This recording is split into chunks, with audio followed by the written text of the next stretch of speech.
joining tonight. And I would like to welcome you to this evening's event, which I am joined in by Sam Durant, the artist who did the exhibition and installation in the Kemper Art Museum. You have hopefully all seen, and we will talk about it tonight. Its title is Debasement, Transpositions, Washington, D.C. And I would also like to welcome Candice Hopkins, who is sitting here beside Sam. And she is a curator with a special interest and focus on Native American contemporary art. The form of this evening will be a little different. Maybe we first will listen to a talk by Sam in which he will introduce his work and give us an overview of some of the most important issues and works he has created.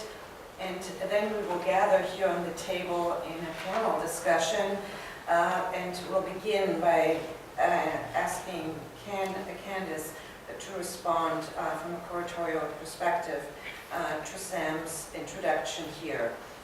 Before I open or turn over here the place to Sam, I would like to introduce both speakers so that we can, after Sam's talk, immediately begin with the discussion, which will also at the end be opened up to the audience. Sam Durant was born in Seattle and lives and works today in Los Angeles. And he has been exhibited widely, nationally and internationally since the early 1990s. He's on the faculty of the California Institute of the Arts, where he also received his MFA in 1991. Working in a variety of media that frequently comprise complex installations, his work addresses social and political issues such as utopias and their failures.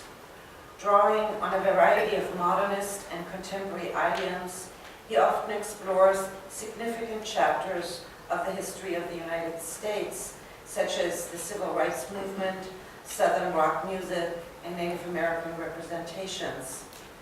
Durant had solo exhibitions at the Getty Center in Los Angeles, Makro Rome, Kunstverein für die Rheinlande und Westfalen, Düsseldorf, Museum of Contemporary Art, Los Angeles, the Stedelijk Museum in Amsterdam, the Wordsworth Atheneum, Museum of Art in Hartford, Project Row House, Union Projects. He's represented by Sadie Coles, Blumenthal and Paula Cooper, among others. He was also included in numerous group shows, including Documenta 13, the Panama, Sydney, Venice, and Whitney biennials, and was also included at group exhibitions at institutions such as the Art Gallery of Windsor, the Herscher Museum and Sculpture Garden, the Apple, MoMA, Site Santa Fe, the Centre Pompidou in Paris, the Guggenheim Museum, and the Whitney. In addition, Sam Durant is also active as curator, and such projects include, for example, Eat the Market at the Los Angeles County Museum, and Black Panther, the revolutionary art of Emory Douglas at the Museum of Contemporary Art in Los Angeles and the New Museum in New York. He's also a co-founder of Transformer, a cultural rebuilding collective project in New Orleans. In addition, he was a finalist for the 2008 Hugo Boss Prize and has received a United States Artists Block Fellowship in the City of Los Angeles Individual Artist Grant. And as it comes as no surprise at the end, his work obviously has been written about extensively, including 7 monographic catalogs and books. Candice Hopkins was born in Whitehorse, Yukon, and is a citizen of the Carcross Tagish First Nations and a Canadian citizen. She received her MA from the Center of Curatorial Studies, Bard College in New York, and her BFA from the Alberta College of Art and Design in Calgary. As I already mentioned, her research focuses on Indigenous art and aesthetics, and its position within the canon of art history. She's a freelance curator and guest curator of such exhibitions as recently Unsettled Landscapes at Site Santa Fe, and served there as interim, or still does, as interim chief curator of the Museum of Contemporary Native Art in Santa Fe. Before that, she held curatorial positions at several other institutions. She was, in addition to being the co-curator of Unsettled Landscapes, which I think just closed in Santa Fe, she was also the 2011 guest curator of restaging the Encounter Zone A Scotia Bank Nuit Blanche site in Toronto, Ontario, in which Sam Durant participated, among others. In 2010, she was curator of First Nation, Second Nature, the inaugural exhibition at the Oding Gallery, Simon Fraser University, a group exhibition with Brian Youngen, Sam Durant as well, Matthew Buckingham, and Jimmy Durham, among others. She also has widely published on contemporary art with a focus on Indigenous art and culture in such exhibition catalogs as, again, Unsettled Landscapes, Site Santa Fe 2014, Coded Territories, Calgary 2014, Sakahan, International Indigenous Art, Ottawa, National Gallery of Canada 2013, O Canada, MIT Press, and Mass MoCA 2012, Close Encounters, The Next 500 Years, Winnipeg, in the fall, published in the fall of 2011. She delivered lectures at the Alberta College of Design, California College of the Arts, the Minneapolis College of Art and Design, Documenta 13, Witte de Wit, Rotterdam, the Denver Art Museum, and the Tate Modern, among other venues. So please join me in welcoming both established artists and curators, Sam Durant and Candice Hopkins.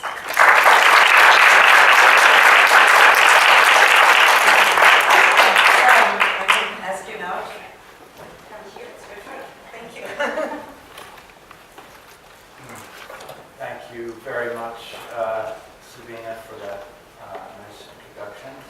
And thank you for bringing the work here to the Kemper Museum. It's really a terrific honor for me to have the piece shown here and to see the interest in it and the subject matter to which it's addressed. I really appreciate it. And I wanted to say thank you very much also to Candice Hopkins for agreeing to be here with us to discuss the work. I'm a great admirer of hers, and I'm so happy that she agreed to be here. I would just show a couple of images to give you some of my background as to why I might be interested in the subject matter to which the work next door is addressed, and to maybe talk about one or two other things. I have a work that was commissioned last year at the Laumeyer Sculpture Park. That some of you may have already seen that, and I'll just talk about that briefly as well. Although I was born in Seattle, I actually grew up in Massachusetts, about 15 miles from the Plymouth Rock.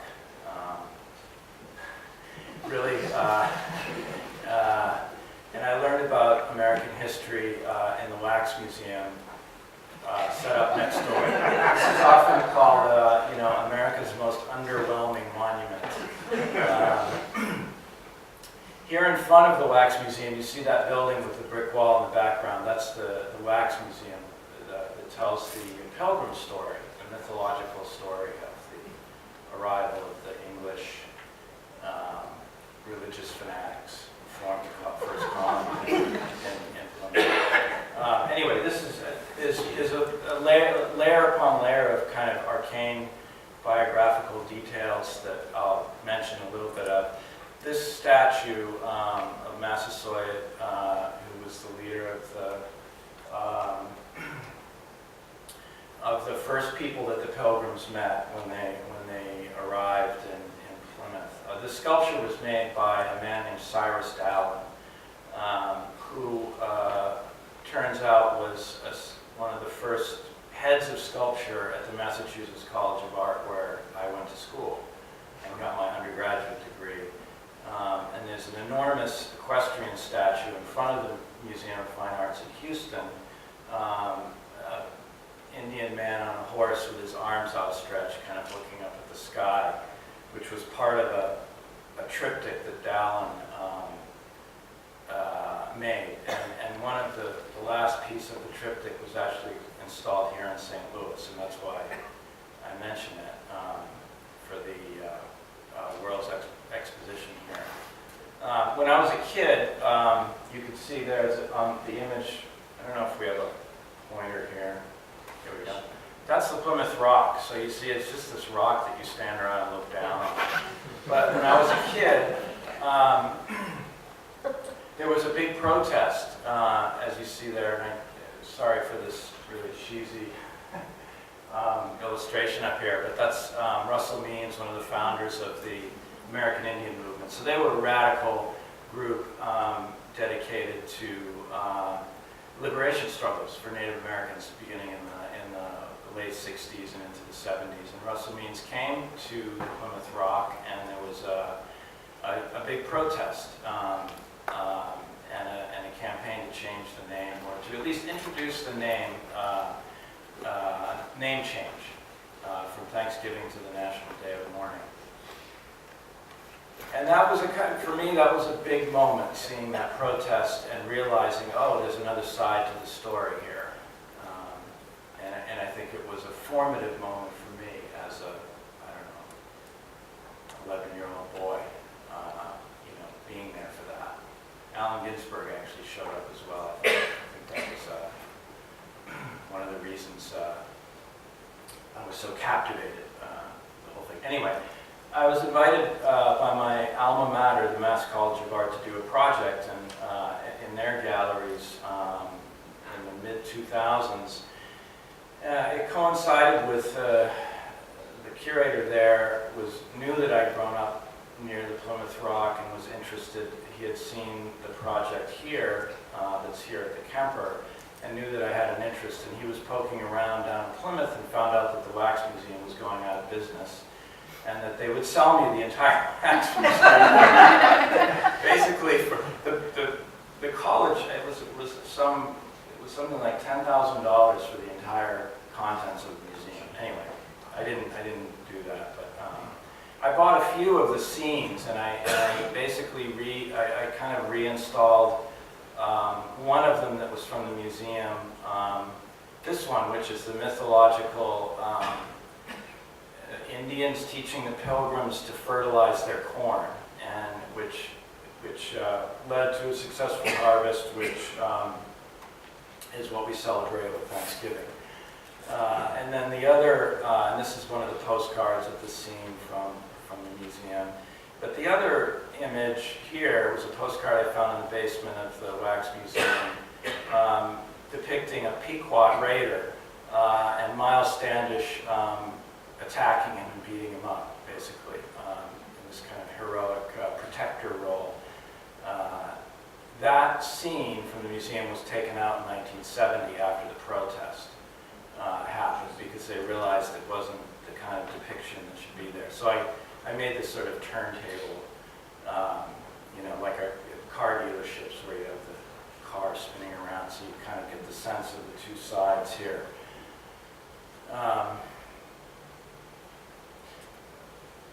This is a wall text that accompanied the work, which is basically, this is the legal justification for the establishment of the Plymouth colony. So it was, in the 17th century, you would go to the Crown and try to get a permit, basically, to establish a colony.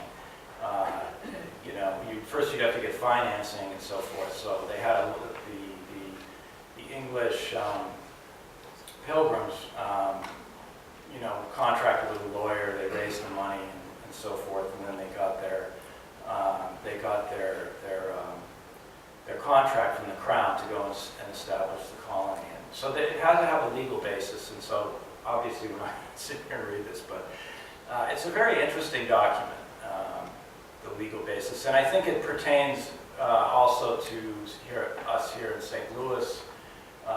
Here we are at the gateway to the west, and it's this idea of the manifest destiny. This is another important event for me. This was 1973 during the sort of protests and really wars over the forced desegregation of the Boston school system. And this was a famous, iconic image of a kid from South Boston, which is all white, attacking an attorney, actually, who happened to be walking past. This is at City Hall in Boston. And another kind of personal irony is the man that's being attacked is named Ted Landsmark. And he actually became the Dean of Students at Mass College of Art, where I attended school. And, I guess I was part of the desegregation of the school system. I went to a desegregated school. And so that was another very important experience for me that I think had a lot of influence on the way I think about art today. And these are some drawings of images, archival images. This is from the Selma to Montgomery March.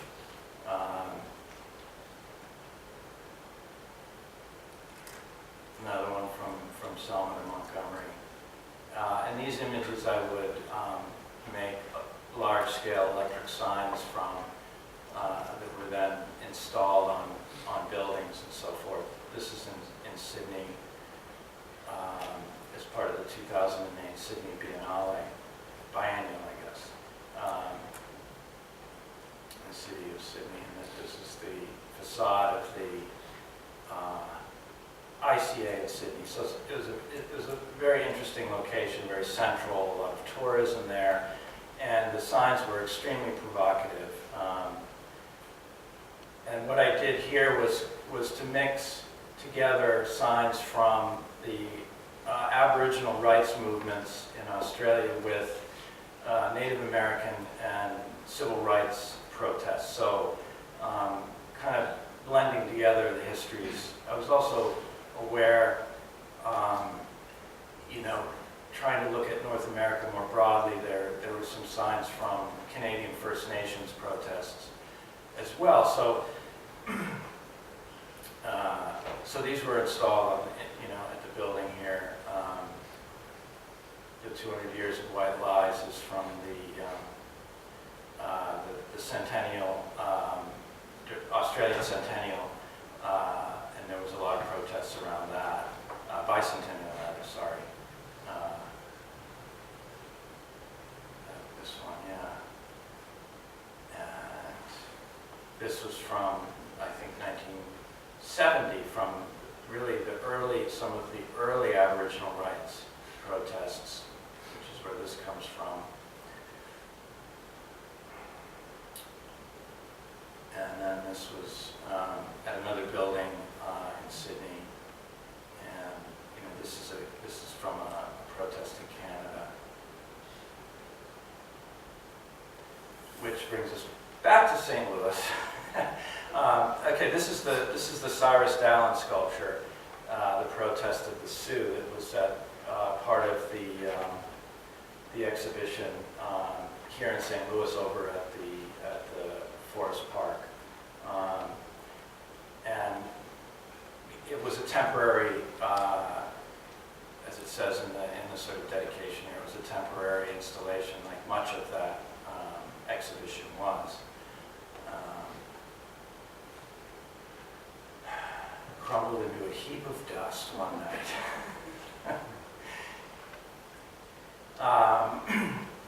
And that kind of led me into the research for the work that I did at the Laumeier Sculpture Park, and it was part of an exhibition that Mary Lou Canode organized called Mound City. And she was interested in working with artists who would engage or investigate the historical issues and the connection to Cahokia, and let's say, yeah, the history of conquest and so forth here in the area.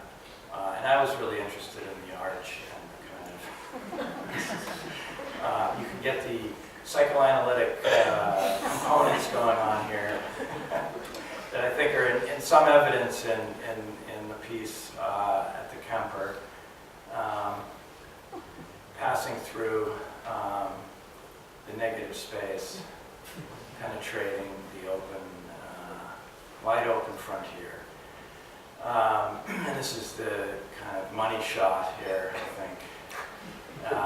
I'm really interested in the kind of, psychological effects, as Jung might say, the archetypal aspects of monuments and memorials and so forth.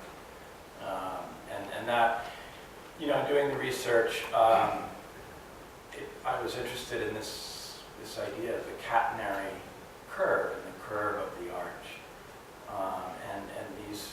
And these three words, free-hanging chain, struck me. And because of the associative meanings of all of those words and the words together, each word itself had so much resonance in the context. Chain gangs, the free and the unfree, lynching, nooses, the idea of hanging,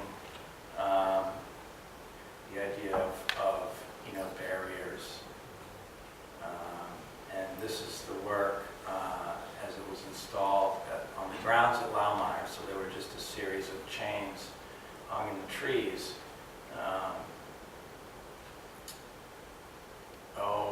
About, the bottom of the curve would be maybe 10 or so feet off the ground. And you would get this kind of effect walking down the path of, having a very subtle effect of the chain, sort of swinging and making these very slight sounds, kind of as the links click and click together, and the trees kind of sway, and the whole thing's moving and swaying. So you get this kind of visceral effect when you're there in the park. And then I'll just say a couple of words about the work over at the Kemper. This is one of the monuments in situ in my home state of Massachusetts, the Bloody Brook Massacre, which occurred during King Philip's War. I'm not going to go into the details about this. There's a guidebook that has more information you ever want to know about these things. But this is the original installation in 2005 at the Paula Cooper Gallery. I'm quite happy with the way it's installed here. There we didn't have enough space to install it all together in one room.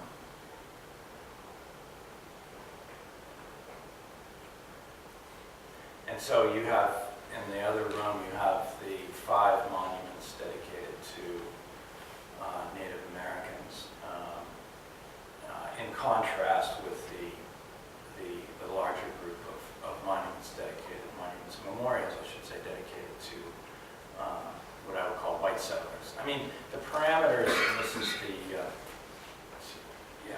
I'll leave that one there. Just to describe briefly, the parameters were that this is not a comprehensive collection of all the monuments.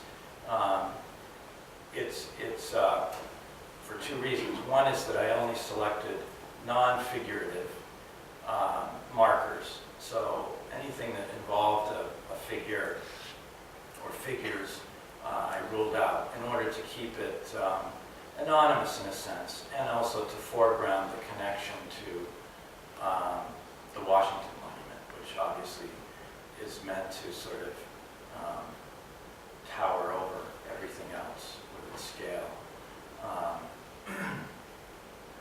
Size matters. And so So in that sense, it's not comprehensive. And then, of course, in any kind of research project like this where there isn't comprehensive scholarship, there's always things that one misses. But I thought it would be representative in many senses of the idea of the work, of kind of recontextualizing this series of markers and memorials in relation to the larger picture of American history at the national law. If that makes sense. And so I will, should we begin our, okay, we'll move over to the table here.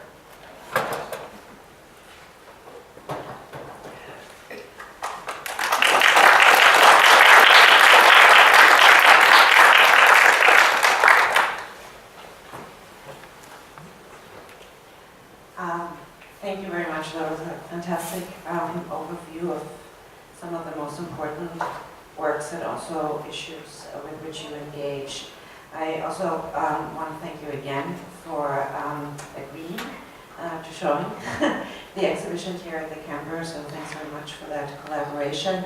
And I would also like to take the opportunity actually to thank important supporters of this exhibition, who are in the audience tonight: Elisa and Paul Kahn, and Nancy and Ken Krentzberg. Thanks so much for supporting this project.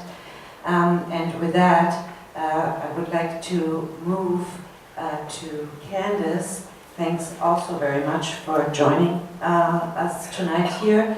And thanks for responding to Sam's introduction and overview of his work. The word is yours. Thank you. Thank you, Sabina, for inviting me, and Kemper for being such generous hosts. I've known about this project since Sam had done it, but this is the first time I've seen it in person. We've maintained something of an ongoing dialogue about his work. And thinking about responding to this piece, I have to do it, of course, from the place where I stand. And also acknowledge the fact that most of the monuments in the Americas are testaments to colonial violence. Or to cite Cherokee artist Jimmy Durham, who puts it more straightforward, all of the monuments in the Americas are against us.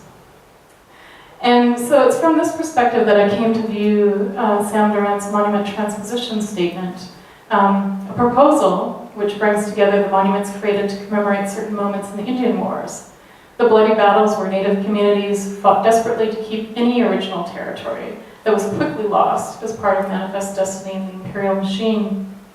So his monuments display certain markers with the proposed idea to bring them to a new location, so substituting something of a dispersal in place of a collective. And this collectivity, I think, does something interesting in my mind, as well as the rather neutral, pared-down aesthetic. They're all painted gray, for example. They all have this kind of similarity. You're able to witness what has been chosen for memorialization, whether in some cases it was the rescue of white women from Native captors, which is a repeated story throughout the US, as well as a convenient opportunity to once again place white men in the role of hero, as well as the death of soldiers in battle, and most notably, for me, the mass killings of mostly defenseless Native peoples at places like Sand Creek and Wounded Knee. And there's also those who say that monumentality can also lead to a certain kind of stupidity, in fact, an almost active forgetting of the past. And with Sam's monument, it is as though one event could be exchanged for another, given how similar each of them are, despite the real difference in the individuality of each event. And for me, I was also thinking about how monuments in many ways can remain invisible until we reach a moment of crisis or indeed a revolution. And it's only at these times when they're activated. And consider how monuments have been often destroyed in past revolutions or are being actively destroyed at the moment, or at least some copies as well, by ISIS as a very symbolic gesture, a very symbolic killing of the past and of remembrance. So an agency of monuments is not just in their physicality, I think, but in what they represent. They're also markers of a certain kind of ideology, very real markers of power and exclusion, from my perspective, in what is chosen to be represented and what is not. So the Monument Transposition Project brings these markers to the National Mall in Washington, D.C., a place where American people come to be educated about their history. It's not a place of difficult knowledge or difficult histories. It's rather approved, it's inert. It's to put forward ideas of American progress, invention, innovation, justice. To put the Indian Wars at the heart of this, I think, opens up a gap in American history. To once again place at the forefront the violence of the founding of this nation, and to attempt to confront the historical amnesia, that is, the act of forgetting of the past, that goes hand in hand with the Imperial Project.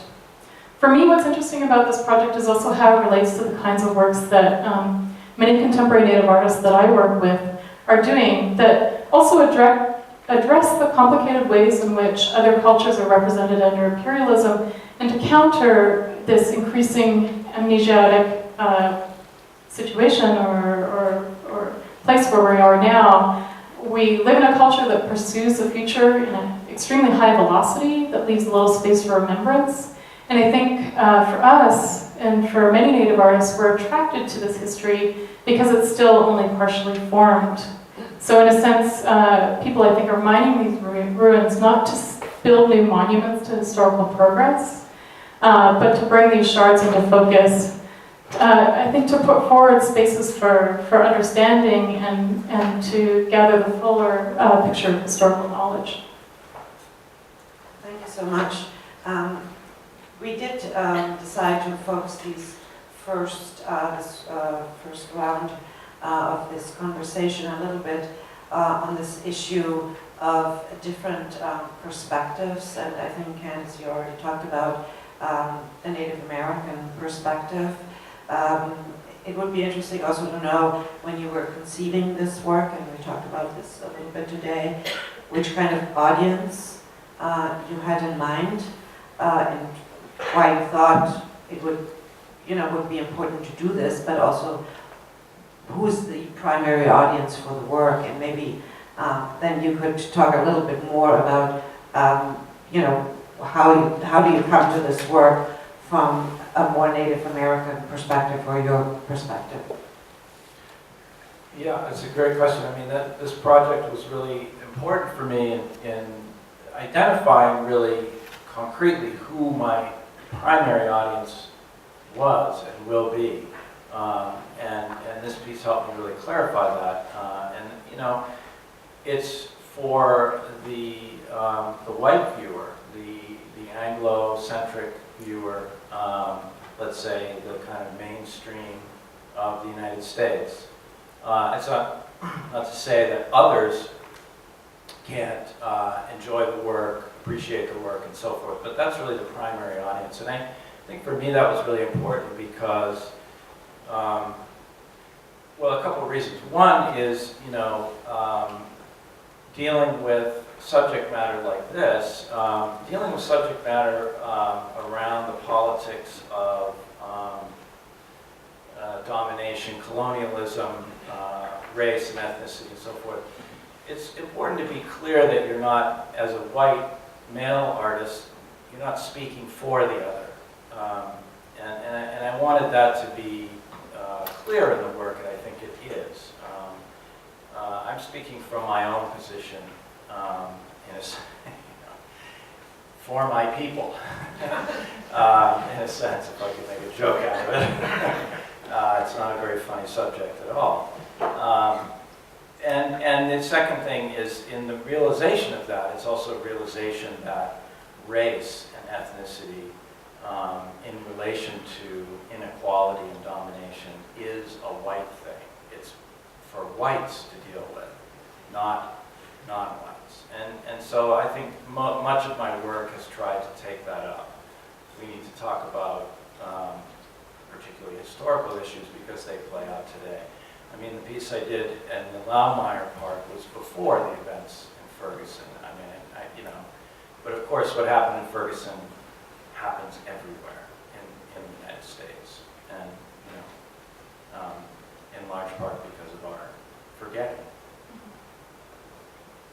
Sorry, that was a long answer, sorry. What I was thinking about as well is you know, what are monuments that have been made by Native people, of which there are relatively few, I think, for certain reasons, because I think monuments almost enact, as Sam just said, kind of inequalities in power. So I wanted to show a picture of one.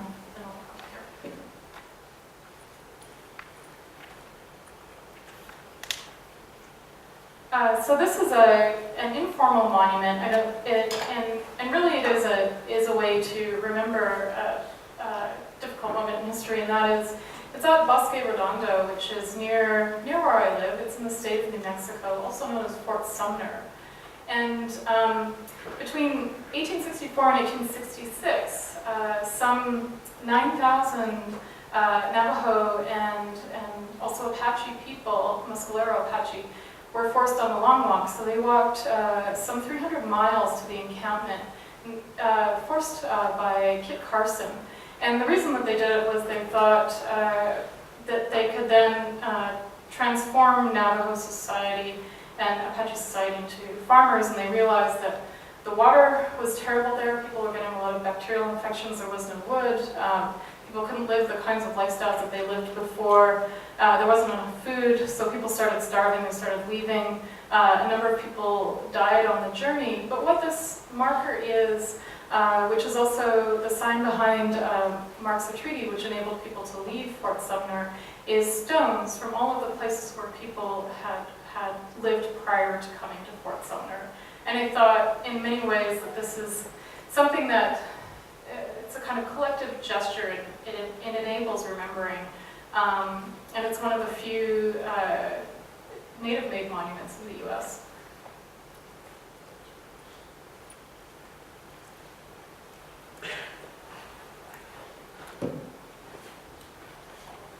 Thank you. It's sort of both of your answers, and also what you said in the beginning, talking about, and even in your talk, talking about monuments and memorials. Monuments and memorials didn't really come well off in these accounts. So they were more problematic than something actually positive. And I think maybe it's a nice switch to talk about that issue a little bit. Monuments are not necessarily, or memorials are not necessarily monuments, one could say. A memorial can have all kinds of different forms, as the one, for example, right now in Ferguson. They can be very ephemeral, or they can take on very different forms, from a written document to any kind of visual manifestation.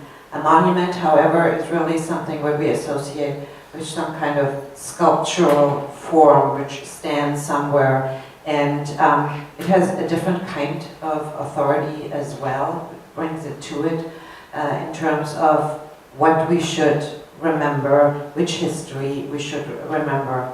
And I think it is very often, depending from which perspective you come to these sites. So, you know, in this case it might be Native Americans and US citizens, US Americans, but from the context which I know very well, it's also Germans and obviously Jewish people, when you think about all the Holocaust memorials. And it becomes very difficult when you engage with them to distinguish in one way or the other whose voice is really represented, and how do I personally, with my history, relate to that, who's really the victim, who's the perpetrator. And often these boundaries and these different positions and these different perspectives of speaking are very ambiguous.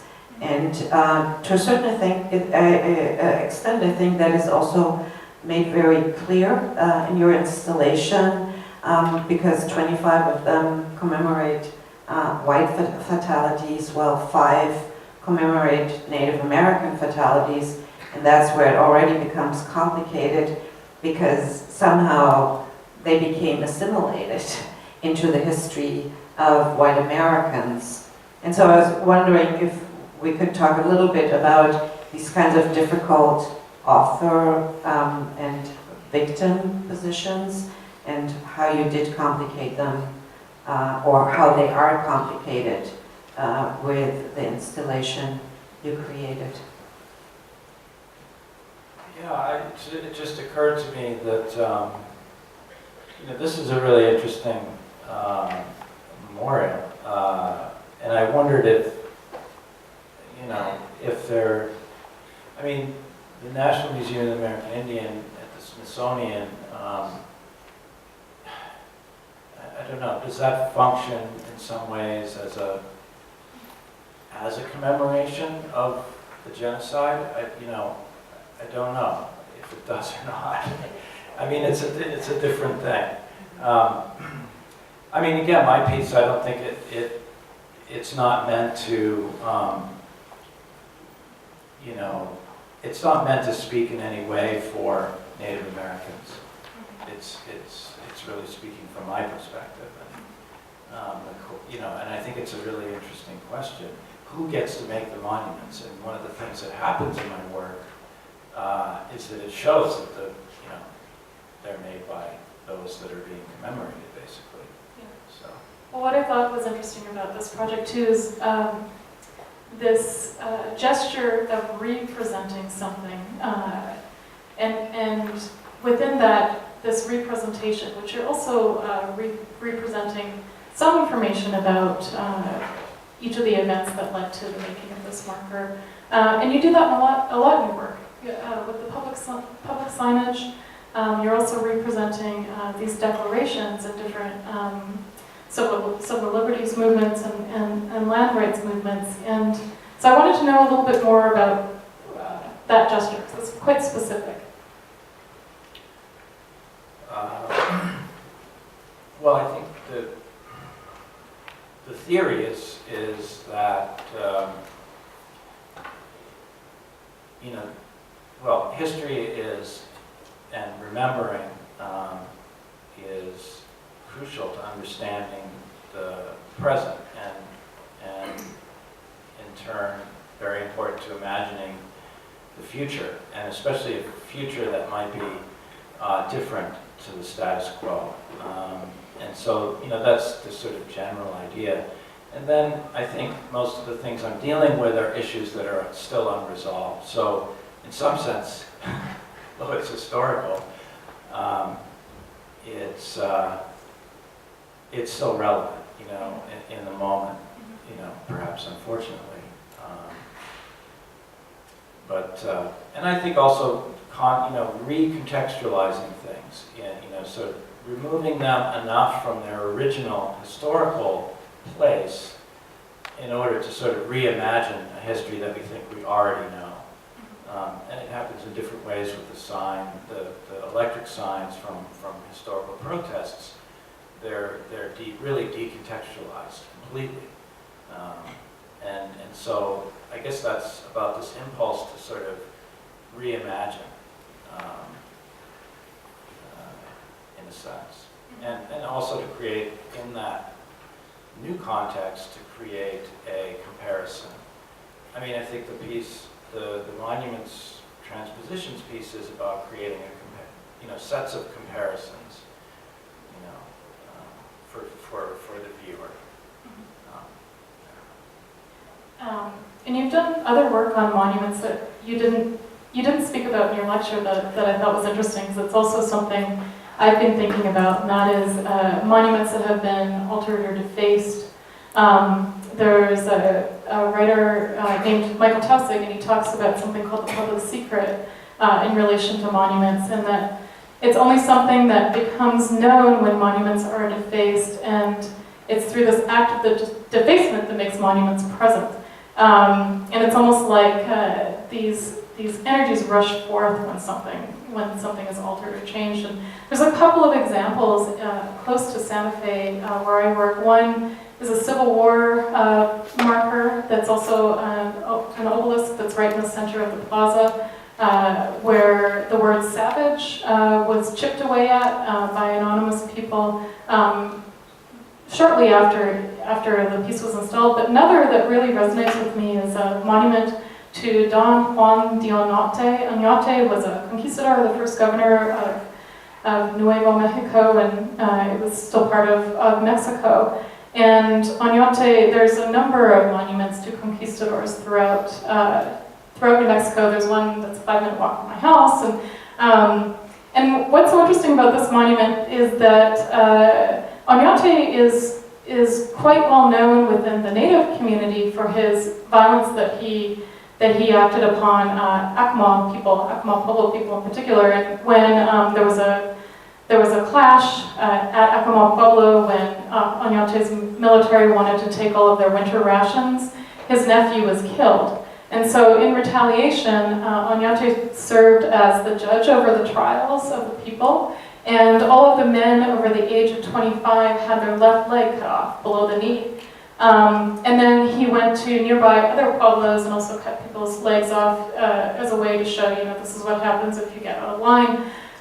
Shortly after his monument was placed in El Calde, which is north of Santa Fe, people who called themselves the Friends of Acoma Pueblo came and they sawed off the bronze foot of the sculpture. And then, kind of like a ransom note, they sent a photo of it and a letter to various media outlets, the Santa Fe Reporter, the Albuquerque Journal, and they said they had a few different proposals for what they were going to do with the foot. But the one that I really liked was that they were going to melt it down and make bronze medallions and hand them out to the historically ignorant. I think they were artists. Thank you very much. That's a great project. Yeah. I think this is maybe a good way in again to Sam's. Oh, there we go. To Sam's installation, and I think there one issue which we have not really talked about yet is that both, or we have maybe alluded to it, that both past and present are actually addressed in your installation.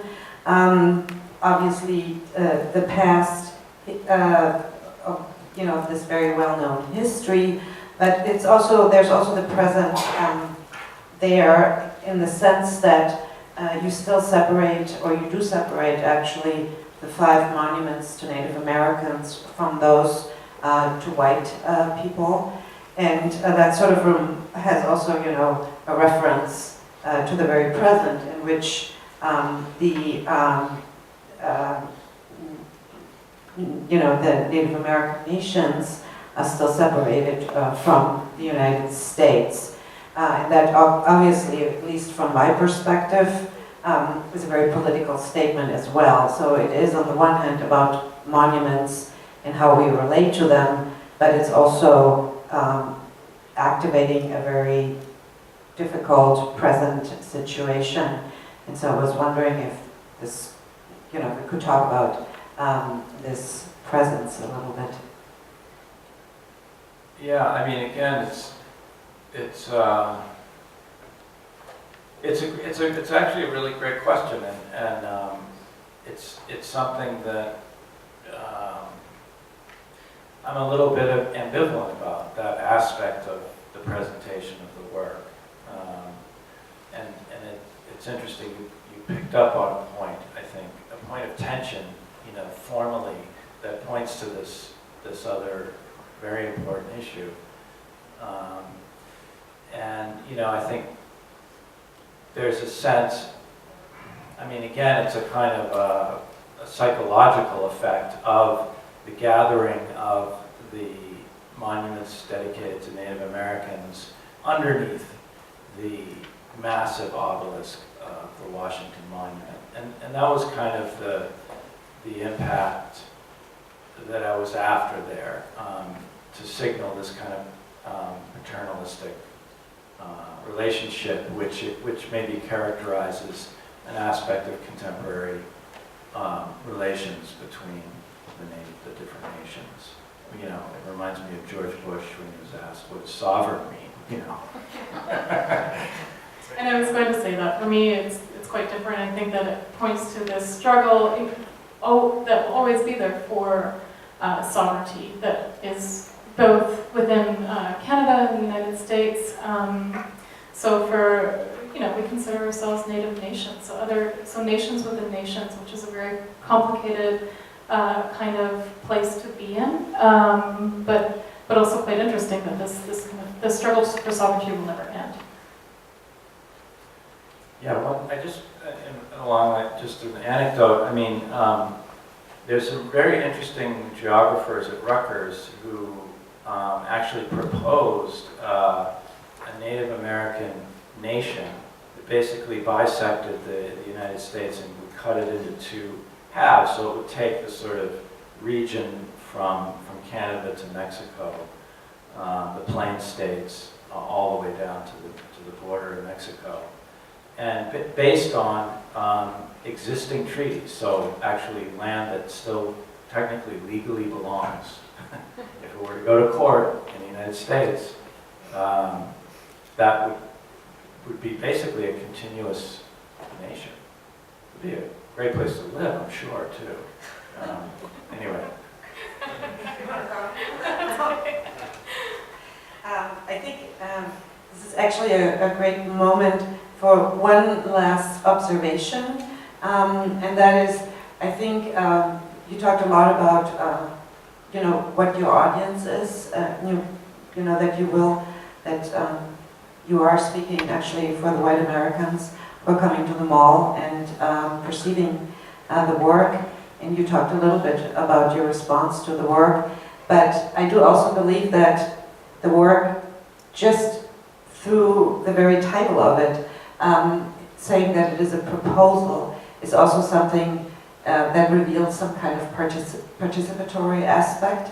It's not it's not a monument. It's not something finished. There's no authoritative voice to it. To the opposite, it sort of asks all of us, well, what would happen if we would really bring it to the mall? Would we rewrite? Would that help to rewrite American history? And I think that's sort of the moment where we can also open the discussion to the panel, because all of you have seen the installation and you have been confronted with this proposal that makes us part of this work and part of this history. And if there are any questions from the audience, it might be the right moment to ask them now. But Sam or Candice, if you want to say anything in relation to this idea of the proposal, please feel free as well. Otherwise, well, yeah, it's not a work that I would intend to have realized. It exists as a conceptual or theoretical model, basically, as an artwork. And I think in that sense it serves as a kind of skepticism towards the idea of memorials and not memorials so much, but monuments in general. Any questions?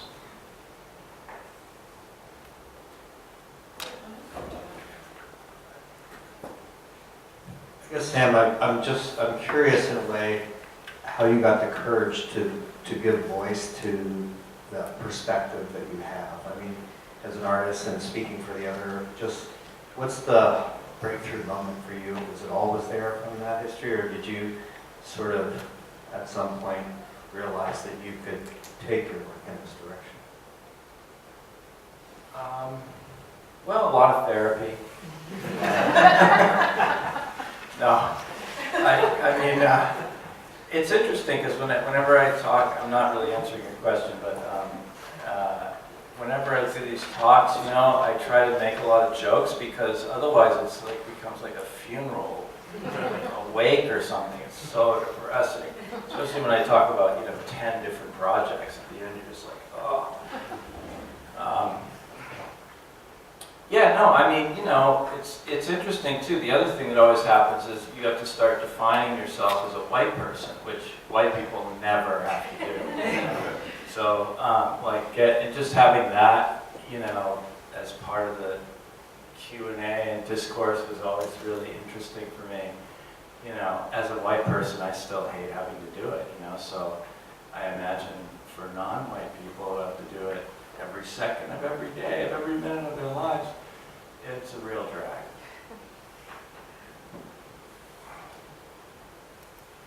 Any other question? You haven't talked much about the religious influence on what happened in mid-1860s and the erection of all these monuments. The country was mostly 80% Protestant. Can you talk about that? Do you think that I was wondering, you know, what we were talking earlier about the obelisk form as a, you know, it's an abstraction in a sense in relation to a figurative or like the equestrian. Do you think that's more of a Protestant thing, whereas the Catholic side would do the figurative monuments? Well, monuments can be seen as a cross or an abstraction of a cross. That's why The cross without the body is the Protestant That's thing, right. right? Mhm. What do you think?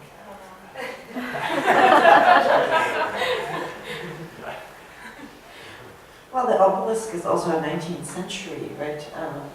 Like eclectic historicist appropriation of the 19th century in its, you know, obsession with antiquity.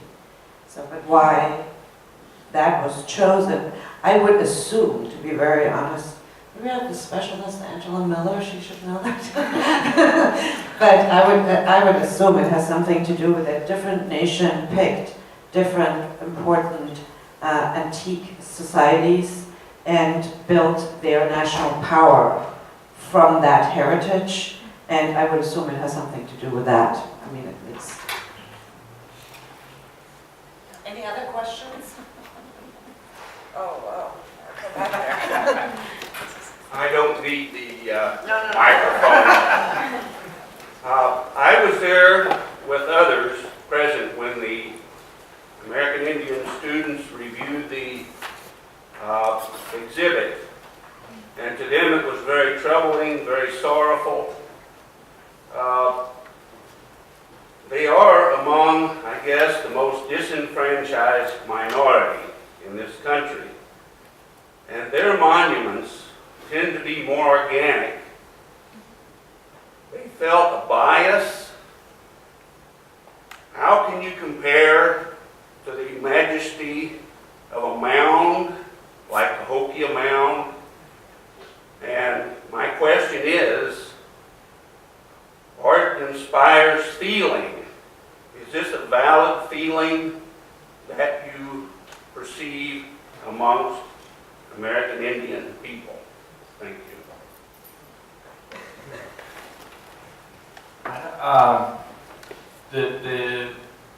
That there's a sorrow and a sadness. Is that what, I'm not sure I quite understand the question. That it inspires sorrow and sadness? Emotion. Yeah. Yeah. Some of the students were weeping. Yeah. They Yeah. were troubled. Yeah. You know, that is, I think, well, I mean, I don't know what exactly your students were feeling, but from my perspective, remembering the painful parts of the past is just as important as remembering the joyful parts. And while I'm not, I'm not interested in causing people pain with my work, I realize that is an aspect of it. And, you know, that's part of remembering. And hopefully we, you know, can keep that in mind in imagining a future where that doesn't continue to happen. And I think that's what the work is dedicated to, finding a way to do better, frankly.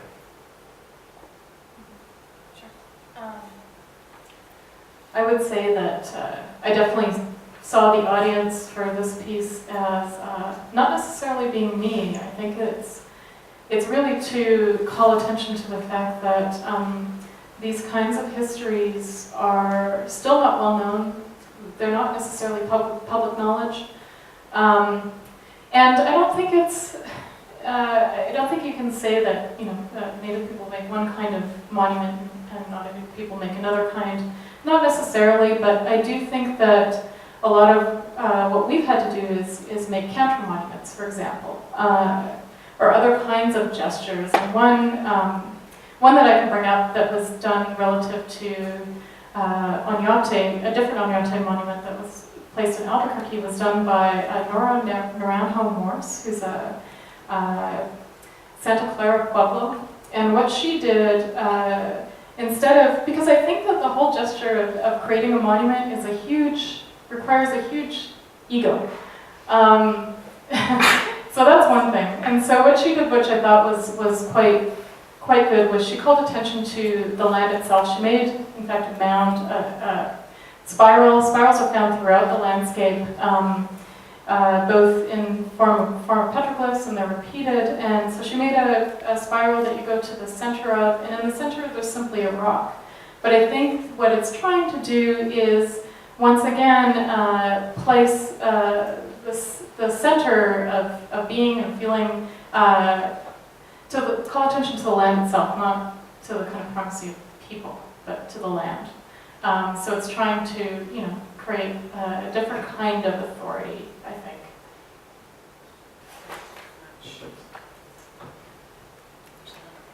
I probably don't need it either. I've been told all my life. I'm Tina Sparks, and I was very honored to be invited by Kemper to facilitate some talking circles that were tied to your exhibit. And I too, by the way, the audience may be fairly reflective of the numbers that you're trying to express in your exhibit.